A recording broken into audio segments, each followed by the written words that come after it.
రాజకీయం ఎట్లుంటదంటే సర్కార్ సర్కారే, ప్రతిపక్షం ప్రతిపక్షమే. వాళ్ళేది చేసినా వీళ్ళు మెచ్చరు, వీళ్ళేం చెప్పినా వాళ్ళు వినరు. పబ్లిక్ మాకే పవర్ ఇచ్చిందని ఏలేటోళ్ళు, ప్రశ్నించేది మేమే అని అట్టున్నోళ్ళు. మంచైనా చెడైనా ఎవ్వల మాట ఆళ్ళదే గాని అందరు ఒక్క మాట మీదకి వచ్చేదైతే ఉండదబ్బా. మనకాన్నే కాదు, దేశమంతటా ఇట్లనే ఉంటది. మళ్ళా ఏ పార్టీ పవర్లున్నా, ఏ లీడర్ ఏలుతున్నా ఇంకా ఊరిచ్చుడొద్దు గాని సీదా వార్తలకు పోదాం పాన్రి. అరే వా, గాంధీ రివర్ ఫ్రంట్ కార్డ్ కి BJP, BRS, Sabarmati river front card కి కాంగ్రెస్. వాళ్ళు హైదరాబాద్ బాపుగఢ్ దగ్గర, ఇల్లు గుజరాత్ రాష్ట్రం అహ్మదాబాద్ లా. మూసీ నదిని ముద్దుగా చేస్తానికి మన సర్కారులో కార్యం పెట్టుకుంటే కొన్ని బంగ్లాలు ఖాళీ చేపియవలసి వస్తుంది. చెల్ అట్లయితే చేస్తారని ప్రతిపక్షాలు జంగు సురువు చేసిన యుగలెంకోగాలు. 16,000 కోట్లతో అయిపోయే ప్రాజెక్ట్ కి ఈయన రెండు వైపులా బార్లు కడతాడంట, రెస్టారెంట్లు కడతాడంట, హోటల్స్ కడతాడంట. నేను అడుగుతాను, మధు పార్క్ బ్రిడ్జ్ ఏమో బఫర్ లో ఉండకూడదంట, కానీ ఇక్కడ 5 స్టార్ హోటల్ ఉండొచ్చంట. అదేం న్యాయం?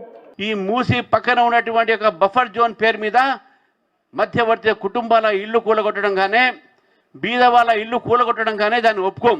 2004 నుంచి 2014 మధ్యన ఇక్కడ జరిగిన డెవలప్మెంట్ 10,000 కుటుంబాలు, అంటే 22 కిలోమీటర్లకే 10,000 కుటుంబాలని తరలించి వాళ్ళందరికి వేరే దగ్గర అకామిడేషన్ ఇచ్చి ఇదంతా క్లీన్ చేశారు. అప్పుడు Gujarat CM Modi sir same city నడిమిట్లనే మూసీ నది ఎట్లా పోతుందో అహ్మదాబాద్ లకి వెళ్ళి సబర్మతి నది అట్లా పోతుంది. చుట్టూరా రేకులేన్లు, లండు బొండు తోటి గలీజ్గుండే అచ్చం ఇప్పుడు మనకాడున్నట్టే.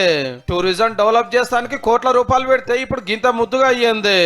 నడిమిట్ల బ్రిడ్జులు, చుట్టూరా పార్కులు, హోటళ్లు, తీరొక్క సౌలతి. నేను ఎంత ముద్దుగా చేసినో చూద్దురా అని ఒక పారి చైనా అధ్యక్షుడిని తీసుకొచ్చి చూపించుండు మోడీ సారు. ఒకసారి రామచంద్రరావు గారిని, హరీష్ రావు గారిని ప్రత్యేకంగా వచ్చి ఈ రివర్ ఫ్రంట్ గురించి ఇదే అధికారులతో మాట్లాడి వాస్తవాలు తెలంగాణ ప్రజలకు మీకు వాళ్ళకు కూడా తెలవాలని కోరుకుంటున్నారు. ఆడ సబర్మతి నదిలకు నర్మదా నీళ్లు తెస్తే ఈడ మూసీలకు గోదావరి నీళ్లు తేవాలనుకుంటారు. ఇక అప్పుడు పట్నం మురికి నీళ్లు కడిగినట్టు ఈ కిందుండే భూములకు చక్కటి నీళ్లు వస్తాయి, పంటలు మంచిగా వండుతాయి, పబ్లిక్ రోగాల నొప్పులు రావు. ఆడ చేసినట్టే ఈడ ఏవోతే ఎందుకు అడ్డం పడుతున్నారని BJP leader CM Revanth Reddy sir ఎన్నో మాటలు ప్రశ్నించిండు కూడా. మరి మనకాడేమైతుందో గాని ఉన్నది ఉన్నట్టు, జరిగింది జరిగినట్టు అయితే గీది.